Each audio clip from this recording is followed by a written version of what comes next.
बोला बोला बाळूमामाच्या नावानं चांग बल जय बाळूमा. संत बाळूमामा बघा नंबर 16 कारभारी बापू हातनूरकर.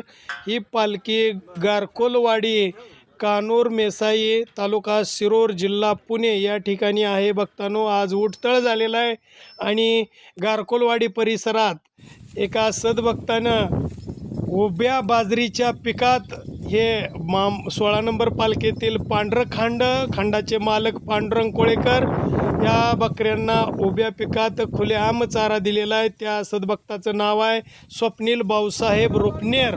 Mobile number 9657363263.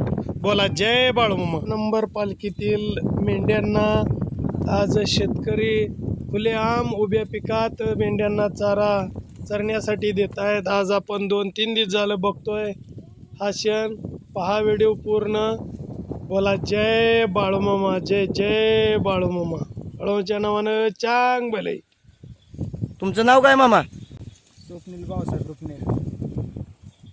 गावाचं नाव? गावाचं नाव गारकोलवाडी कानोर शिरोर जिल्हा पुणे. कसं काय मामाच्या बकऱ्यात कसं काय वाटलं?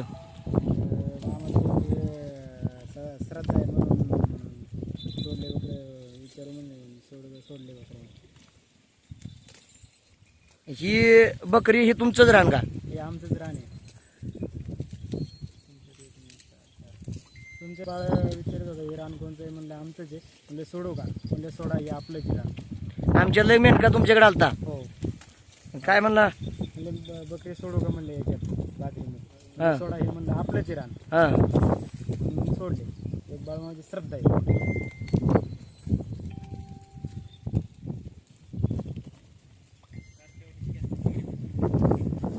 मामा तुमचं नाव काय? आम्ही बी म्हणजे खरं सांगायचं म्हणलं तर पांडुरंग महाराज, आज तुमचं जे आपलं बंगा नंबर 16 आमच्या गारकोलवाडीत जसे मामांची पालखी आली तसे म्हणजे ही पूर्णपणे आपली म्हणजे एक धनगर कुटुंबात असलेली या गारकोलवाडीमध्ये एक धनगर समाज म्हणजे एक आपला पहिल्यापासून नांदतोय. आणि एक बाळूमामांची श्रद्धा, भावना, आपुलकी ही काय हे टोटल महाराष्ट्रामध्ये सगळ्यांना माहितीची. आपला मेनपळ तर माऊलींची ज्यावेळेस आपली पालखीचं आगमन झालं प्रत्येकजण आपला नुसतं आनंदात मोठ्या उत्साहातच होता. आणि ज्या दिवशी पालखी आली हे पांडुरंग महाराज जे आपले सेवेकरी आहे हे वयाच्या काही दिवसांपासून या मामांची सेवा करतात. त्यांच्या सेवेत आल्याच्या नंतर असं वाटलं का आपण कुठंतरी एक देवाच्या सेवेत आलो. माझी लेक एक संप्रदायामध्ये शिक्षण घेते 5वी पासून आणि बकरं वळता तिचा प्रवास एक तिकडे संप्रदायामध्ये कसा झाला माऊली मला बी कळत नाही. ती काय त्या पांडुरंगाची लीला असं आपली माळूमामांची मला माहीत नाही. तिकडे कुठं शाळेत घ्यायची म्हणून आळंदीसारख्या ठिकाणी गेलो. माऊली पांडुरंग महाराज तुमची ज्यावेळेस खांड सुटलं पहिल्यांदा बाळूमामाचं दुसऱ्या दिवशी वाघरीतून खांड हल्ला आपलं आमच्याच शेतामध्ये आले. आणि आमच्या शेतामध्ये आलं पांडुरंग महाराजांनी मागे बघितलं बघ एक शेतकरी आल्यात. प्रत्येक जणाला एक शेतकरी आल्यानंतर आपल्याला वाटतंच की बा आता काय म्हणतात किंवा काय. पण आता ज्याची श्रद्धा आहे तो काय म्हणणार आहे. मी घरापासून आवाज दिला बोला बोला बाळूमामाच्या नावानं चांगली. महाराजांना तर मोठा आनंदच झाला. मग महाराजांपाशी जवळ गेल्यानंतर महाराज म्हणले गावामध्ये तुम्ही आता सगळे आपले मेंढपाळ आहेत बुवा मग कसं वाटतंय काय एखादं कीर्तन आयोजित करा. अहो एवढे शब्द ते असं मला वाटलं की एक पांडुरंग महाराजांच्या तोंडातून आलं का ते एक देवाच्या तोंडातून शब्द आले का एका मेंढक्याच्या मला असं वाटलं बरं का. आणि कन्याच कारण का माझी एक संप्रदायामध्ये शिकली आणि त्यांनी मलाच विचारावा की ह्या गावामध्ये तुम्ही कीर्तन आयोजित करा. माऊलींना म्हणलं आपल्याला तर काय महाराज पुढं बघायची गरज नाही आपली कन्या आहे. आणि त्यांना नुसतं शब्द सांगितला तर ते मला म्हणले अहो तुमचं तर मी तर असं समजतो कुठलं भाग्य मी तर गरज माझं कुठलं तरी एक परमपुण्याचं काहीतरी भाग्य असेल. माझ्या कन्याला बाळूमामांची सेवेचा नक्कीच कीर्तनामध्ये रुजू व्हायचं होतं. ती मनामध्ये असताना तिची शाळा चालू झाली. माऊली मला म्हणले हा मी म्हणले आता लेख कोणत्या लेखीला झालं तर बापा म्हणतो हे बाळा आता शाळा सुरू झाली अभ्यास चांगला करते. ज्यावेळेस मी तिला तसं म्हणलो का अभ्यास कर ती म्हणते पप्पा जाताना मला काय म्हणते आता तुम्ही काय नका मला अभ्यासात जास्त काय सांगू मला आता तुम्ही एखादी बाळूमामांची तारीख कुठंतरी. आणि ती तारीख मनातून आली. साक्षात बाळूमामांनी घराच्या तारी पालखीमध्ये येऊनच आम्हाला दर्शन तिथून प्रवास आमचा सुरू झाला. आणि जो आनंद आमच्या जीवाला वाटला की एक म्हणजे नाही का ती बाळूमामांचं कसं चारित्र्य किंवा काय महाराजांसंग आपण बकर वळता महाराजांनी आपल्याला सगळ्या काही गोष्टी सांगितल्या.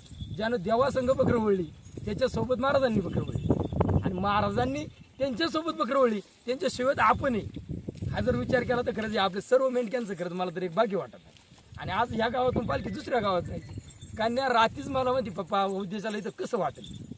आणि सकाळी तर मला पोल्ट्री शेड आहे माऊली कुटुंबाच्या उदरनिर्वाहासाठी आपण टाकलेलं आहे. शेडवर सकाळी पोरगी आली पप्पा तुम्ही वर का आता आरतीचा टाइम झाला आणि आरती सुरू झाल्याच्या नंतर मामांचं खांड लगेच हालते आपल्याला परत सापडायची नाही किंवा काय आणि म्हणजे पुढल्या गावामध्ये आता आपल्याला पालखी न्यायची, बकरी न्यायची, मग उद्याचं संध्याकाळचं नियोजन कसं पप्पा काय, म्हणजे आपल्या एक ते मेंढपाळ करण्याचं अगोदर नक्कीच. तुमचं नाव काय पूर्ण सांगा. माझं नाव सोमनाथ वामन रुपनेर.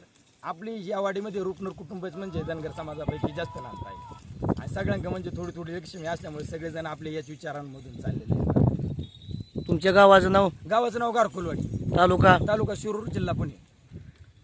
आणि या पुणे जिल्ह्यामध्ये ना ही गारकुलवाडी, मी एवढं या गारकुलवाडीने समजा आपल्या बाबांची बकरांचं आगमन झाले महाराज संगत मी कालच्या जोरून एक विनंती करतोय, या डोंगर भागामध्ये माऊली तुम्ही बघत आहे पावसावर तशी सगळी डोंगरवाडी आपली अवलंबून एक धनगर समाजाची. त्या बाळूमामाची बकर जशी फिरल्या तसं आम्हाला एक असं मनातून मेंटक्याला वाटत आहे ना, म्हणजे या ग्रामस्थांना गावातल्या नक्कीच बाळूमामाच्या आशीर्वादाने या वाडीला कसं व्हायना पण पाणी नक्कीच फिरत की पाहुण्यावरती नक्कीच आहे. टोटल आपला हा समाज नक्कीच आहे.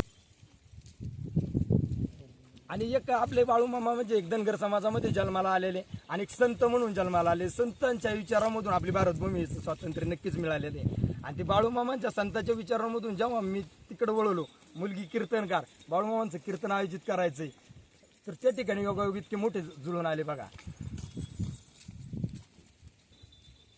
आणि आज आपण नाही का आम्ही म्हणजे दोघं बी मायलेकर जर म्हटलं तर खरंच तिथून सुरुवात प्रवास झाला. तर आम्ही दोघं बी बकरांमागं मामांच्या झेंडतोय, महाराजांसंग अभ्यास करतोय. महाराज सांगतात आम्हाला कसा प्रवास कसं काय, ह्यो आनंदही राहून ना आम्ही नक्कीच आहे ना मामांच्या सोबतच असं आम्हाला वाटतंय. मग बाळा तुझं नाव काय. माझं नाव प्रतीक्षा सोमनाथ रुपनेर.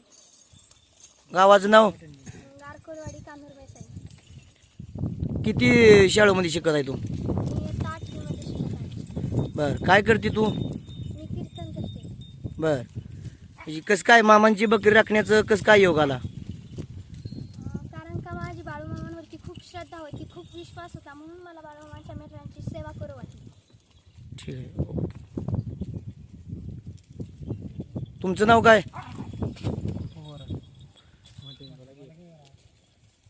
पप्पू गोरड. कसं काय मामांची बकरी कसं काय राखू वाटली. वाटली आता आमच्या गावात आली ती, मग त्याच्यामुळे नाही का देवा सरदा, मग त्याच्यामुळे मी आलो 6 महिने राखायला. काय मामांचा अनुभव काय तुम्हाला. काय नाही, अनुभव वाटल्यामुळेच आलो ना.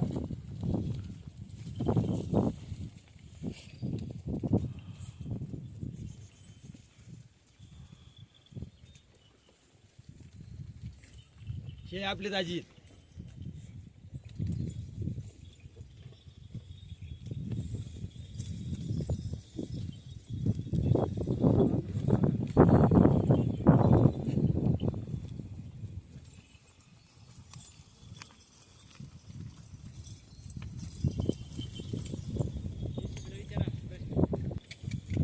तुमचं नाव काय.